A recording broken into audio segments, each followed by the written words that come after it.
Badar Intaj TV.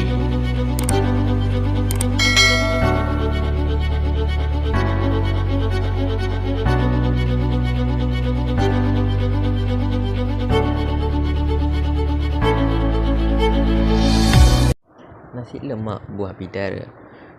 Daun selasih hamba lulukan. Salam ukhuwah pembuka bicara kepada penonton-penonton sekalian. Assalamualaikum warahmatullahi wabarakatuh. Yang dihormati juri-juri dan penonton-penonton yang dikasihi sekalian. Hari ini saya akan menceritakan sebuah kisah yang bertajuk Isra' dan Mi'raj. Setahun sebelum Nabi Muhammad berhijrah ke Madinah, dua peristiwa berlaku ke atas diri baginda. Yang pertama, wafatnya isteri tercinta, iaitu Sayyidatina Khadijah. Yang kedua, wafatnya bapa saudara baginda, iaitu Abu Talib. Dengan pemergian orang yang amat dikasihi, bertambahlah penderitaan baginda, kerana mereka adalah pendamping Rasulullah ketika baginda menghadapi penentangan dalam menyebarkan agama Islam. Lalu tahun tersebut dinamakan sebagai tahun duka cita. Peristiwa yang menyedihkan itu baginda hadapi dengan penuh kesabaran dan keimanan. Ya kawan-kawan, sabar adalah kunci kejayaan. Setiap halangan pasti ada hikmahnya. Untuk menghidupkan kembali semangat Rasulullah, Allah menjemput baginda menemuinya melalui peristiwa Isra' dan Mi'raj untuk memperlihatkan kepada tanda-tanda kekuasaan dan kebesaran. Kami sesungguhnya Allah jualah yang maha mendengar lagi maha mengetahui. Surah Al-Isra' ayat 1. Isra' Mi'raj dapat disimpulkan sebagai satu perjalanan kilat Nabi Muhammad pada malam hari dari Masjidil Haram ke Masjidil Aqsa, kemudian naik ke langit sampai ke langit yang ketujuh, ke Sidratul Muntaha, lalu kembali ke Mekah pada malam yang sama. Ianya berlaku pada malam 27 Rajab tahun ke-11 kerasulan. Ketika Rasulullah sedang berehat di rumah Ummu Hani, sepupu baginda, tiba-tiba datang malaikat Jibril dan Mikail mengangkat Nabi ke telaga Zamzam. Di sana, dada Nabi dibedah dan dikeluarkan hatinya untuk dicuci dengan air Zamzam. Malaikat memasukkan iman dan hikmah ke dalam dada baginda sebagai persediaan untuk Isra' dan Mi'raj. Lagu pandangan hati itu yang hakiki jika hati itu bersih.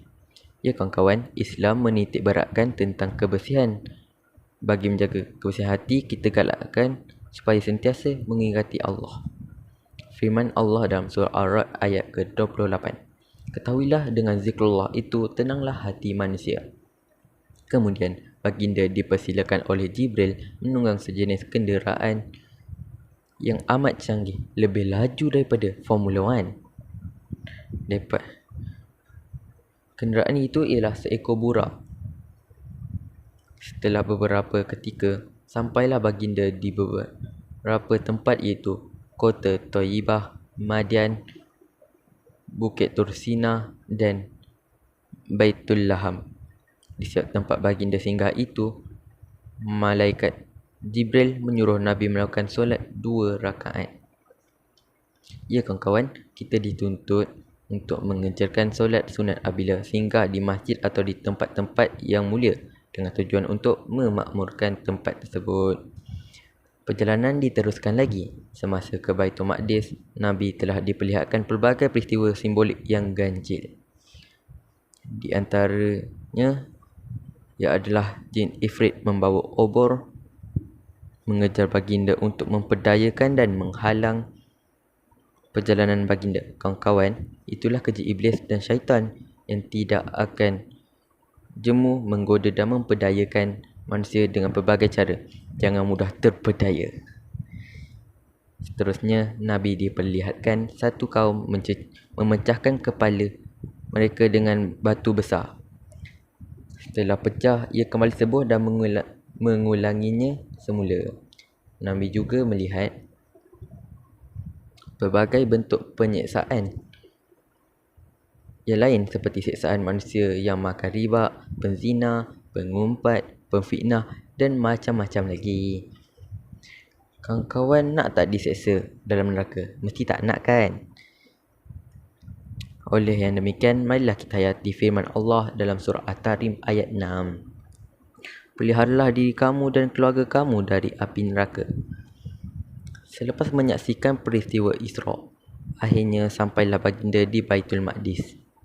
Di sana, baginda telah solat tahiyatul masjid dan berjemaah bersama para nabi dan rasul terdahulu. Setelah itu, baginda dimi'rajkan. Ketika inilah manusia diwajibkan untuk menunaikan solat. Kawan-kawan tahu tak, pada mulanya Allah memerintahkan solat sebanyak 50 waktu sehari semalam. Namun apabila dinasihatkan oleh Nabi Ibrahim, baginda menghadap semula Allah dan memohon agar dikurangkan dengan alasan bahawa umatnya tidak sanggup melaksanakan solat 50 waktu sehari semalam.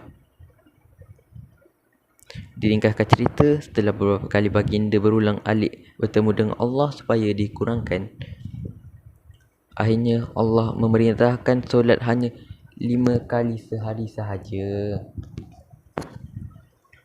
Itu pun masih ramai yang tidak solat. Tak elok tahu kawan-kawan.